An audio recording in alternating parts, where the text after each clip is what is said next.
Movie के शुरू में हम टेस थॉर्न नाम की एक औरत को देखते हैं जो इस वक्त फोन पर अपनी फ्रेंड से बातें कर रही थी। यहाँ पर हमें पता चलता है कि टेस एक पॉपुलर नोवेल राइटर है जिसने बहुत सारी मिस्ट्री थ्रिलर बुक्स लिखी है और आज टेस का उसकी फैंस के साथ एक मीटअप था जिसके लिए उसे जल्दी लाइब्रेरी के लिए निकलना था। अब टेस जल्दी से तैयार होती है और लाइब्रेरी जाने के लिए घर से निकल जाती है। फिर वो अपनी गाड़ी में बैठ कर के लाइब्रेरी की लोकेशन को जीपीएस पर सेट करती है और रवाना हो जाती है। लेकिन आगे चलकर के जो भयानक कांड इसके साथ होने वाला था उसके बारे में टेस ने कभी सपने में भी नहीं सोचा होगा। अब टेस काफी देर तक लॉन्ग ड्राइव करने के बाद जब लाइब्रेरी के बाहर पहुंचती है तभी उसकी गाड़ी के पास एक लेडी आती है जिसका नाम रामो था। दरअसल रामो इसी लाइब्रेरी में काम करती है। थोड़ी देर बातें करने के बाद टेस लाइब्रेरी के अंदर जाती है और अपनी फैंस के सामने एक बहुत ही शानदार स्पीच देती है। मीटिंग खत्म होने के बाद टेस जब वापस घर जाने की तैयारी कर रही थी तभी रामो उसके पास आती है और कहती है कि मैं तुम्हें घर जाने का एक शॉर्टकट रास्ता बताती हूँ जिससे तुम्हारा टाइम बच जाएगा और तुम जल्दी घर पहुँच जाओगी। अब टेस अपनी गाड़ी में बैठकर के रामो के बताए हुए लोकेशन को जीपीएस में सेट करती है और फिर उसी रास्ते से घर जाने के लिए रवाना हो जाती है। टेस एकदम रिलैक्स होकर के बहुत ही खुशी खुशी उसी रास्ते से अपने घर की तरफ जा रही थी, ये सोच करके कि घर जल्दी पहुंच जाऊंगी। लेकिन थोड़ी दूर जाने के बाद अचानक से टेस की गाड़ी के टायरों के नीचे कीलों की एक लकड़ी आ जाती है। जब टेस नीचे उतर कर के गाड़ी को रोक कर के देखती है तो टेंशन में आ जाती है क्योंकि कीलें उसके टायर में घुस चुकी थी और वो फट चुका था। टेस की गाड़ी जिस जगह पंचर हुई थी यहीं पास में एक पुराना गैस स्टेशन था जिसे देख कर के लग रहा था कि जैसे ये कई सालों से बंद पड़ा हो। अब टेस इस वीरान भयानक और सुनसान रास्ते पर बुरी तरह से फंस चुकी थी। उसे कैसे भी करके अपनी गाड़ी के टायर को चेंज करना था लेकिन वो ये काम अकेले नहीं कर सकती थी और इस सुनसान सड़क पर किसी दूसरी गाड़ी का मिलना भी मुश्किल था।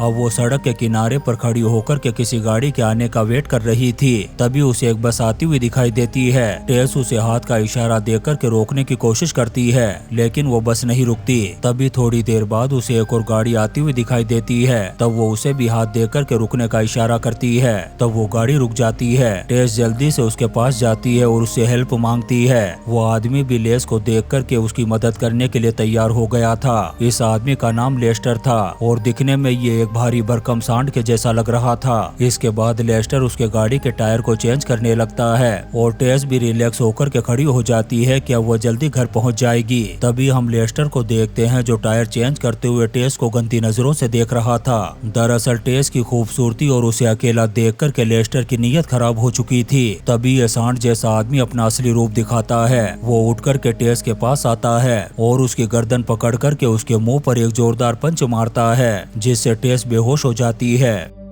फिर ये सांड उसे गाड़ी में डालता है और ले जाता है एक जगह पर। जब टेस को होश आता है तो ये देख कर के उसके होश उड़ जाते हैं कि ये सांड जैसा आदमी बड़े ही भयानक तरीके से उसके साथ घिनौना काम कर रहा था। टेस जोर जोर से चीखती चिल्लाती है। तब ये सांड उसे बुरी तरह से मारना शुरू कर देता है लेकिन एक बार में इस आदमी का जी नहीं भरता और ये कई बार टेस के साथ इस घिनौने काम को अंजाम दे देता है। जब टेस बदहवास होकर के बेहोश हो जाती है तब ये सांड उसे कंधे पर उठाता है और जंगल में ले जाकर के पानी में फेंक देता है। जब इस सांड को लगने लगता है कि अब इसकी मौत हो गई होगी तब ये उसका हाथ पकड़ कर के उसे घसीटते हुए एक जगह पर ले जाकर के छोड़ देता है। उस सांड के जाने के बाद हम टेस को देखते हैं जिसे अचानक से होश आ गया था और वह पानी में उठ कर के बैठ जाती है। टेस जिंदा तो थी मगर उसकी हालत बहुत ज्यादा खराब थी, यहाँ तक कि वो खड़ी भी नहीं हो पा रही थी। तभी वो पानी में देखती है जहाँ पर बहुत सारी लड़कियों की लाशें पड़ी थी। यहाँ पर हमें पता चलता है कि इन सभी लड़कियों के साथ भी उस सांड ने घिनौना काम किया था। फिर उन्हें बड़ी बेरहमी से मार कर के यहाँ पर ला कर के फेंक दिया।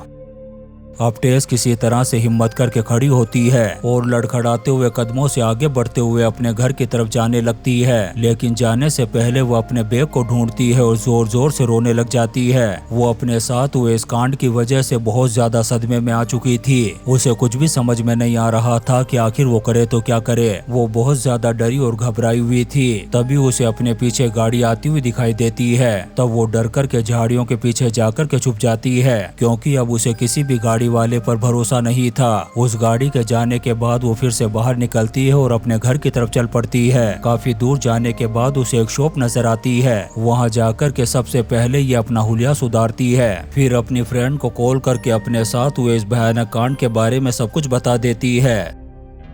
कॉल करने के बाद वो जैसे तैसे करके अपने घर पहुंच जाती है। फिर एक गन निकालती है और उसमें बुलेट लोड करती है ताकि अपने आप को उस सांड से बचा सके, क्योंकि उस सांड के पास इसका बैग था जिसमें इसके घर का एड्रेस था, जिसकी वजह से वो बिगड़ेल सांड कभी भी इसके घर तक पहुंच सकता था। अब टेस अपने साथ हुए इस हादसे की वजह से बहुत ज्यादा सदमे में थी। वो अपनी चोटों का इलाज करवाने के लिए हॉस्पिटल भी नहीं जाती और घर पर ही अपना ट्रीटमेंट करती है। फिर ऐसे ही थोड़ा वक्त गुजरता है और टेस पूरी तरह से ठीक हो जाती है और फिर ये फैसला करती है कि चाहे कुछ भी हो जाए उस सांड के पिछवाड़े में रसिया का रॉकेट डाल करके रहूंगी। तभी टेस के पास से कॉल आता है जिससे उसे पता चलता है कि उसकी कार रिपेयर हो चुकी है, क्योंकि ये इंसिडेंट होने से पहले उसने अपनी गाड़ी को वहीं पर छोड़ दिया था। जब टेस अपनी कार लेने के लिए पहुंचती है तब वहां पर हम एक औरत को देखते हैं जो टेस की चोटों को देख करके पूछती है कि आखिर ये तुम्हें कैसे लगी। टेस इस औरत को भी अपने साथ हुए सारे हादसे के बारे में बता देती है। यह सुनकर के ये औरत बताती है कि जब मैं छोटी थी तब मेरे बाप ने भी मेरे साथ जुल्म किया था और मार मार करके मेरी आंखें बाहर निकाल दी थी। फिर थोड़ी देर बाद टेस अपनी गाड़ी को लेकर के घर के लिए निकल जाती है। घर आने के बाद जब वो अपना कंप्यूटर को ओपन करती है तब उसे पता चलता है कि लाइब्रेरी में रामो ने उसकी एक फोटो क्लिक की थी और उसी ने ही उसे शॉर्टकट रास्ते से घर जाने के लिए कहा था। यहाँ पर टेस दिमाग लगाती है कि आखिर रामो उसे शॉर्टकट रास्ते से जाने के लिए बार बार क्यों फोर्स कर रही थी। तभी उसे समझ में आ जाता है कि रामो ने ही उसे फंसाने के लिए एक जाल बिछाया था और एक प्लानिंग के तहत उसने जानबूझकर के उसे शॉर्टकट रास्ते से भेजा था ताकि लेस्टर नाम का वो सांड उसे पकड़ करके उसकी जिंदगी बर्बाद कर सके। यहाँ पर हमें पता चलता है कि वो सांड रामो का ही बेटा है और रामो ने टेस का फोटो क्लिक करने के बाद अपने बेटे को भेज दिया था और इसी फोटो की वजह से उस सांड ने टेस को पहचान लिया था। अब इन सारी बातों को जानकर के टेस को बहुत ज्यादा गुस्सा आता है। फिर जैसे ही रात होती है वो गन उठाती है और निकल पड़ती है रामो के पिछवाड़े में ईरानियन रॉकेट डालने के लिए। जैसे ही रामो दरवाजे को खोलती है तो सामने टेस गन पॉइंट करके खड़ी थी। टेस को जिंदा देख करके डर के मारे रामो की पैंट गीली हो जाती है। रामो टेस के सामने हाथ जोड़ती है, गिड़गिड़ाती है, पैर पड़ती है और कहती है कि मैंने कुछ भी नहीं किया, लेकिन टेस उसकी एक बात नहीं सुनती और जैसे ही ट्रिगर दबाने लगती है तभी रामो एक चीज फेंक करके उस पर हमला कर देती है और उसकी गन छीन लेती है। अब रामो टेस को मारने वाली थी तभी टेस मौका देख करके फिर से गन छीन लेती है। पहले तो वो इस बुढ़िया की बुरी तरह से धुलाई करती है, फिर गोली मार करके पहुंचा देती है इस दुनिया की बाउंड्री से बाहर। उसको मारने के बाद वो अपने चेहरे से खून को साफ करती है। फिर वहीं दीवार पर लगी हुई फोटो को देखती है जिसमें लेस्टर नाम के उस सांड के साथ उसका छोटा भाई भी खड़ा था। तभी टेस की नजर उस सांड पर पड़ती है जिसके हाथ में पट्टी बंधी थी और वो ट्रक लेकर के कहीं जा रहा था। तब टेस भी उसका पीछा करते हुए एक वीरान और सुनसान जगह पर पहुंच जाती है। गाड़ी से उतर करके जब वो उस सांड को देखती है तो वो उसे कहीं भी नजर नहीं आता। टेस उसे चारों तरफ ढूंढने लग जाती है। तभी उसे एक ट्रक अपनी तरफ आता हुआ दिखाई देता है। टेस छुप करके देखती है कि शायद इसमें वो सांड बैठा होगा। जैसे ही वो ट्रक रुकता है टेस उसके करीब जाती है और उसके सर में गोली मार करके उसे दूसरी दुनिया का मुसाफिर बना देती है। जब वो गाड़ी से बाहर आकर के नीचे गिरता है तब टेस को पता चलता है कि ये लेस्टर नहीं बल्कि कोई और है।